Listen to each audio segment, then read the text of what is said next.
Hi, I'm Granny going down the rabbit hole of the light spectrum and our eyes.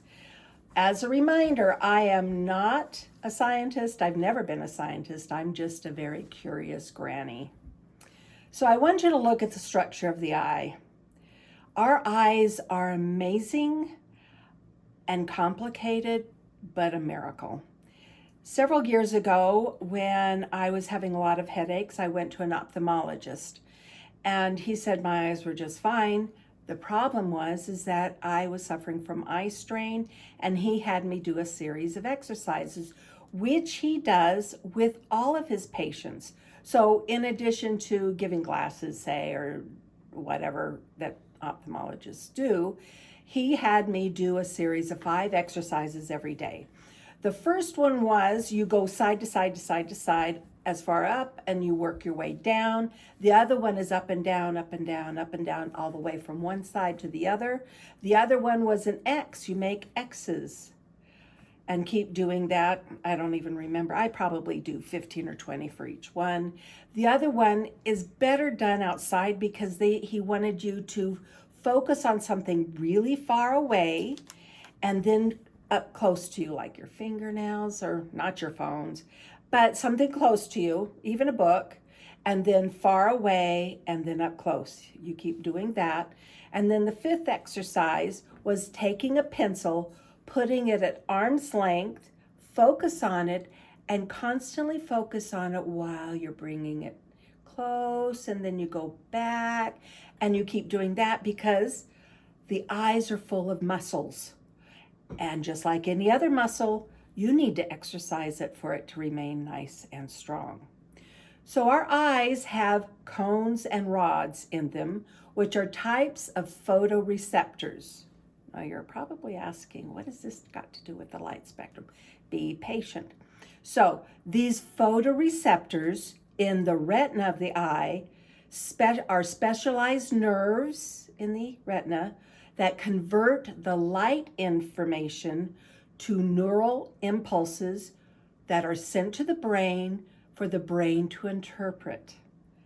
Okay, thinking of light and colors, I want you to remember back to the last time you went to a hardware store, or go to a hardware store and look at the wall in the paint section of all the different colors of the paint samples. Well, many years ago when I was in college, I was taking an art class, and the professor said that the average untrained person can see between 6 and 10,000 colors.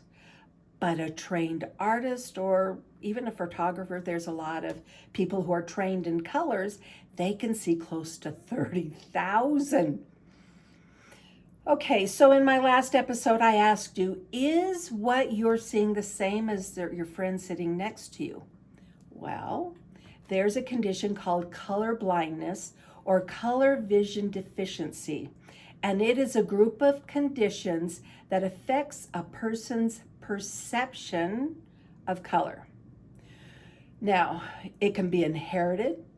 It can be caused by health conditions like sickle cell anemia, diabetes, macular degeneration, and even some medications can cause this problem. So, the most common color vision defect is being able to see the red-green spectrum. Now, grab a crayon, or remember back the last time you used a red and green and the variations that you can create with those two colors. Well, or look at this wall spectrum at the paint store, all the different variations of color. Well, the red-green is the red, yellow, and green that are difficult for people to see, and that is the most common. More rare is the blue-yellow, and all the colors that have the blue and yellow in them, thinking of green and such. And sometimes it's hard for them to differentiate between black and dark blue. But remember that just because somebody has color blindness does not mean that they can't see as well as somebody with 20/20 vision. Another condition is called tetrachromacy. So these people have a fourth type of cone featuring a pigment that allows perception of more colors that most of us can't see, because they possess 4 independent channels for conveying color information from the eyes into the brain. Now, one other thing that you may be able to go down the rabbit hole sometime is synesthesia. Now, this is, the definition is a perceptual phenomenon in which stimulation of one sensory or cognitive pathway leads to involuntary experiences in a second sensory or cognitive pathway, such as they eat food and different foods make them think of different colors. Or I've heard of people hearing music and seeing colors. That's really a phenomenon. So, as a reminder, you need to think about that when you're with somebody and they don't see the same color as you do. So back to the length of the light spectrum. I've seen one description of a keyboard that goes from the earth to the sun.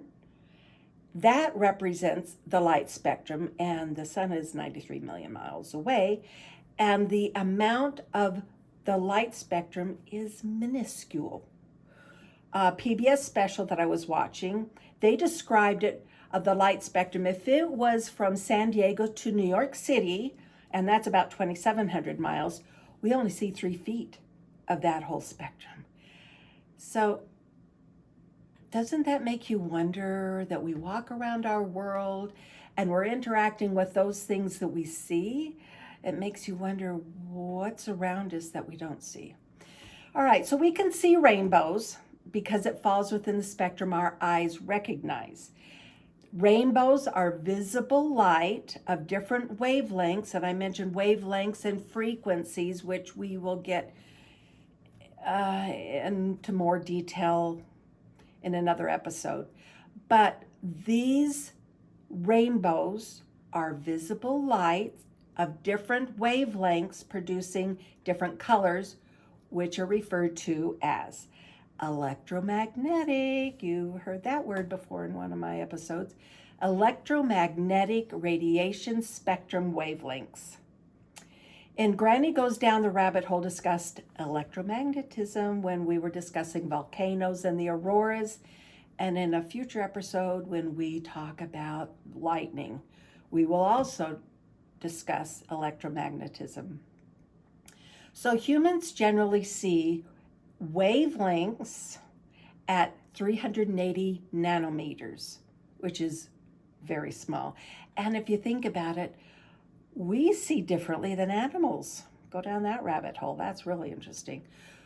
The different spectrums of light are referred to or classified as monochromatic radiation, near monochromatic radiation, continuous spectra, and band spectra, which includes gamma rays, X-rays, ultraviolet, infrared, microwaves, and radio TV waves.